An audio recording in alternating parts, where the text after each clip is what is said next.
Hello. Fancy meeting you here. My name is John Herr, and I'm in charge of the Tech Club and the NASA HUNCH group. And we are here today in Rochester, New York to present our findings, research, and our creations to NASA employees and other educators and developers and designers and engineers from around the state. Right now, in this beautiful little forum, we are currently presenting to NASA royalty Glenn Johnson, which is kind of terrifying because he's a really big deal. He's a NASA engineer for the Artemis program, and he is looking at our design for a lunar sample container. Essentially, the day is going to go like this. We present to engineers and critical design reviewers, such as myself. The reviewers get to come together and decide which of the designs presented here are the most tangibly beneficial or most likely to provide benefits in space. NASA presented a problem. These are all different solutions to the problems, and if they are deemed feasible enough or the most tangibly beneficial, then they will be moving on to present to the Johnson Space Center, where they will meet and work with actual NASA engineers to develop a proper official prototype to be tested on the ISS. So today is our chance to wow everybody. The year started off with many different options. They came up with about 8 to 10 missions, such as a robot that could jump 30 feet on the moon. That'd be about a meter on the Earth. And it would need to jump multiple times at timed intervals so that way it can take shots of the landscape. That'd be very helpful, of course, on Artemis when mapping out areas of the moon. Then there are, of course, hydroponics missions, health missions. They're all scattered around. Our school in particular focused on two. We chose a mission for ejecting trash from spaceships. Being stuck on a spaceship for 8 months with, human waste and trash does not sound good for a trip to Mars. So we need to find a way to expel it into the space in a manner that would not damage our own spaceship. The other one is a Artemis lunar sample containment unit. So lunar samples in the past have been damaged heavily on re-entry.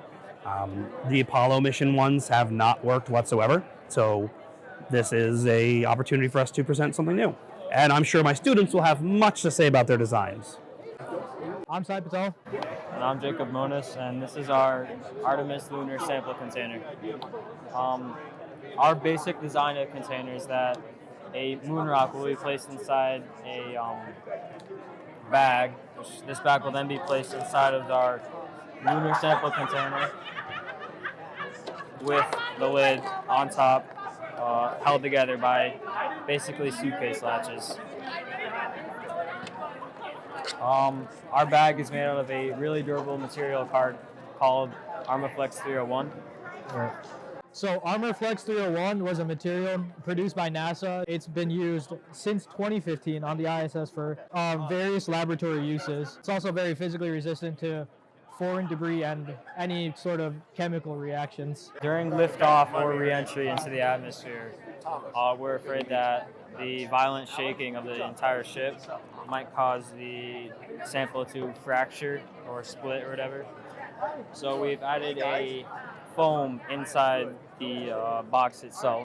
So what we have on the box is called T-bar slots, and what it is, it's sort of a stacking method for the box, so we can easily stack all of our boxes on top of each other. So how they work is there's the insert on the top and the actual T-bar connection on the bottom.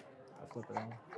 And basically all you do, slide them into place, and yeah, you force them together, and it's a stackability method, but it's also really hard for them to jostle around. So if they're connected to the ship via some T-bar connection that's on the ship itself, it'll be really hard for them to shake around and sort of detach from each other, which could damage the lunar samples. So the actual box itself will be made out of polycarbonate filament. So polycarbonate filament is a really durable plastic made by Bamboo Labs. It's very heat resistant. In order to be melted, it needs the extruder, which is what melts the plastic and puts it into the shape. It needs to be at about 400 degrees Fahrenheit. The lunar surface only reaches about 250, so it won't be damaged by any heat whatsoever. Another reason we used it is because it's very physically resistant. Yesterday we took this up to the top. We took this up to the clock tower, and dropped it from the top of it to the bottom, that stairwell. And the only damage we had was a little bit of chipping because it landed straight on the edge. So Yeah, it's very physically resistant and won't be damaged through regular use or even just dropping it, which will protect the sample.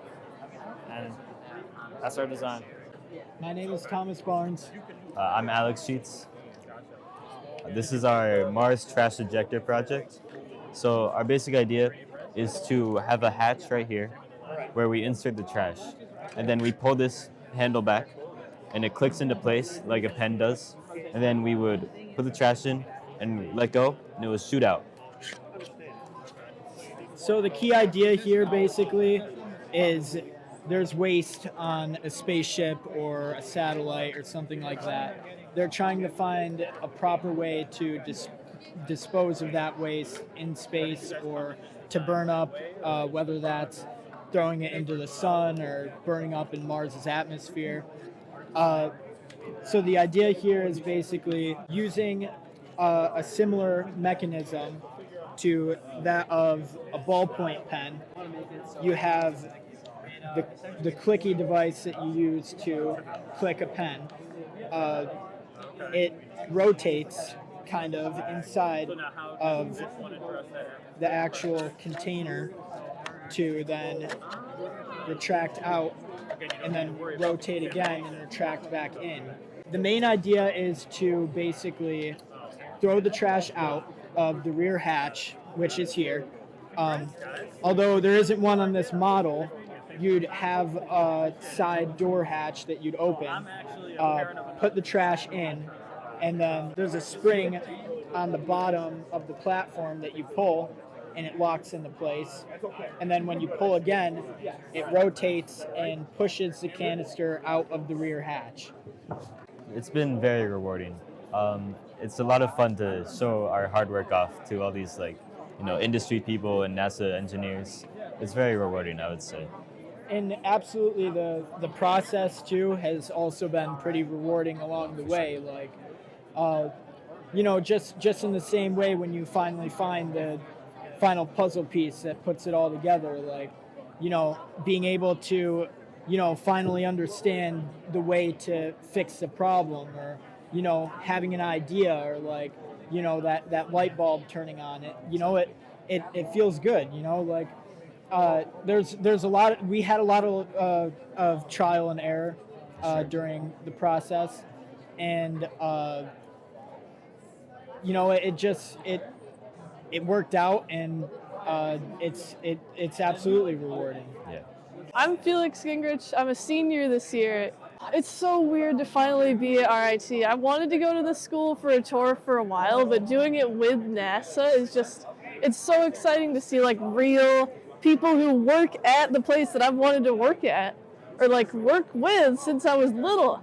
It's insane. It's so exciting. It's like a dream or something. I don't even know.